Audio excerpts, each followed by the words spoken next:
Welcome to Newport Interactive Marketers, Fab Finds, and Great Reads series. I'm Suzanne McDonald, founder of Newport Interactive Marketers and the Chief Content Strategist at Designated Editor. I'm here with Robert Bailey, who's going to talk about getting to Plan B and let you know whether or not it's a good read.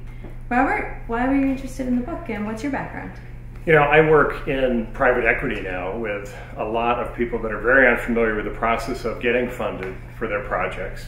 And this was interesting to me because originally I heard a podcast about it from Harvard Business School, and I became very interested in the book and got a copy of it right away. And what's important about this is that right now the banking system is fractured, as most people know. And so the alternatives for getting funding for a business are really limited. Right. The process is really different, and so you need to be prepared to adapt your idea. And what was interesting about this book is how to do that. Right. Yeah, I thought it was a great read. I think it's more of a discovery process than a business planning process. And the Plan B is really about finding the right business and not writing the business plan twice, I thought. Yeah, I think that's right. It's a long process, and there are a few examples where they actually talk about a plan G and H, that you really evolve what you're doing. And it's a very incoherent process otherwise. And the expectation that most people put on themselves is that they're going to come up with the right idea the first time. The book talks a lot about that and goes through a lot of examples about companies that have done really well by being able to adapt. Right, yeah, and I thought it gives you a really good foundation and good framework with the analogs and the antilogs. You don't need to reinvent the wheel. You should take a look at the businesses that are around you and see how you can adapt, how you can tweak their models to come up with something that's going to be really groundbreaking. Yeah, do you want me to talk about that? Yeah, absolutely. Well, the four breakouts are, as Suzanne mentioned, the analog, which is a business that's very much like yours, which may be doing something slightly differently and very successfully. You may or may not want to look at that. The antilog is a company that's doing something very differently from the way you're doing it in your industry or another one.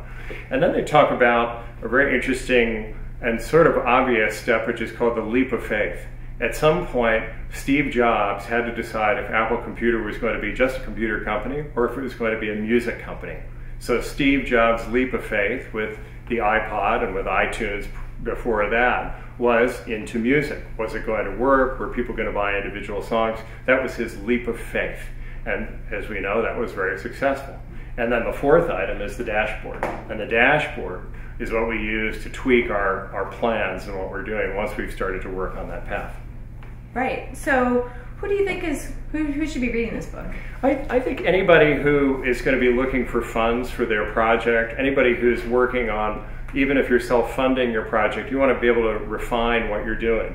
I think typically anyone looking for private capital, such as what I do, is a good candidate for this. I've recommended this to just about every client that we have. Also people that are looking for venture capital. But Suzanne, realistically, everybody should read this book who really wants to run a business.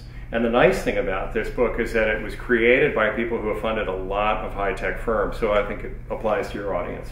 Right. I think it's interesting for everybody to read this, especially in sort of the new media model, because it's still new, young, and there's a lot of opportunity to grow, but it's also maturing in a way that you don't have as much grace period in terms of making mistakes. That I think the new media companies that come up now are going to have to be a little more sophisticated, and reading this book and getting your questions answered is really key. Like, for example, what are your right markets? What are your right market segments?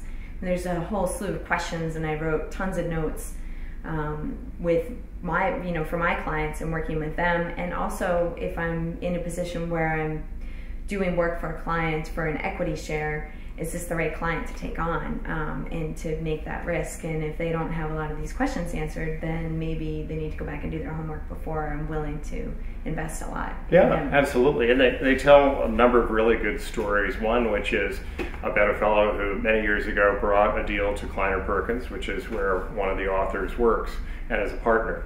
And the idea was for security on one of the handheld devices. Well, they presented the idea, nobody liked the idea, and they adapted it and moved really through this process before it was called Plan B, and ended up taking the same technology, applying it to online transactions, and now it's what we know as PayPal. So yeah, you don't always fail if story. you just keep trying. Yeah.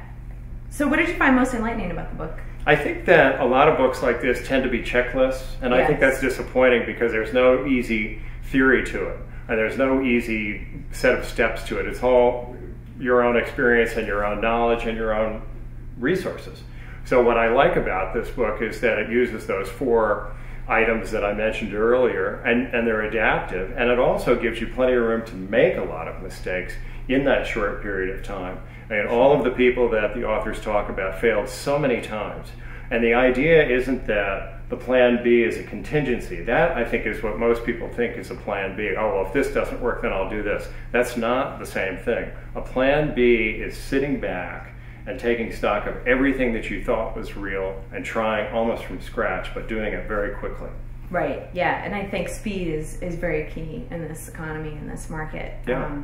And also, like you said, with equity being very tight, you know, if you're talking about putting your own skin in the game, then you need to be able to move quickly and find out whether or not it's going to work. Yeah, absolutely. Cool. And so how do you think someone could benefit from this book, or not? Well, I think anybody who's going to be very serious about their business should consider reading this. At least have your CFO read it, or whoever you're working with to raise funds, because they're going to need to push you. If you don't want to read this book, they're going to need to push you to do the work.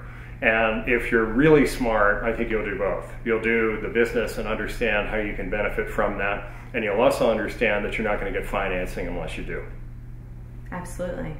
Okay. Well, thank you very much. It was a great read, and thank you so much for suggesting it. Yeah. And thanks for joining us. And if you happen to be in Newport, Rhode Island, we would love to see you in person for our networking nights at Newport Interactive Marketers.